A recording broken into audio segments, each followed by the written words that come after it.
আসসালামু আলাইকুম। প্রিয় সপ্তম শ্রেণীর শিক্ষার্থীরা, তোমাদেরকে অনেক অনেক শুভেচ্ছা ও স্বাগতম। আমি গণিত সপ্তম শ্রেণী সম্পর্কে একটি পেজ ওপেন করেছি। প্রথম ক্লাসে আমি বর্গ এবং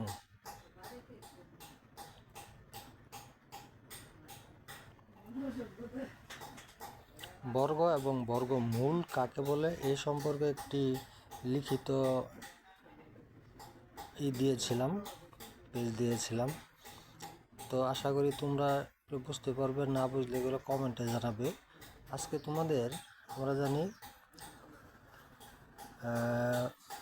গুণনীয়কের সাহায্যে এবং উৎপাদকের সাহায্যে, ভাগ প্রক্রিয়ার সাহায্যে দুইভাবে বর্গমূল নির্ণয় করা যায়। তো মৌলিক গুণনের সাহায্যে বর্গমূল নির্ণয়ের এরকম একটা প্রশ্ন থাকতে পারে, 16কে মৌলিক গুণনীয়কের সাহায্যে বর্গমূল নির্ণয় করো। তার সমাধানে আমরা দেখতেছি যে 16কে মৌলিক গুণনীয় প্রকাশ করি বা মৌলিক গুণনীয় বিশ্লেষণ করে পাই, যেভাবে লেখো। তো এখানে আমাদের 16 সমান আমরা লিখতে পারি 2 গুণ 2 গুণ 2 গুণ 2, অর্থাৎ 2 দুগুণে 4, 4 দুগুণে 8, 8 দুগুণে 16। এখানে আমরা 4টা 2 পেলাম। এগুলোকে জোড়া করলে প্রথম জোড়া দ্বিতীয় জোড়া 2টা জোড়া হয়। 2 গুণ 2 এক জোড়া, 2 গুণ 2 আরেক জোড়া।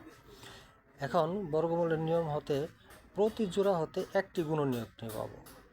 এই জোড়া হতে একটি গুণনীয়ক নিলাম 2, এই জোড়া হতে একটি গুণনীয়ক নিলাম 2। তো এটু গুণ করলে 2 গুণ 2 এখানে হলো আমাদের 4।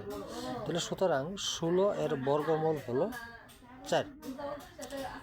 এরকম তোমরা আরও প্র্যাকটিস করবে বাসায়, এবং কোনো সমস্যা হলে সেগুলো কমেন্টে জানাবে। তা আশা করি সে পর্যন্ত ভালো থাকা। পরবর্তী ভিডিও দেখার আমন্ত্রণ রইল। আসসালামু আলাইকুম।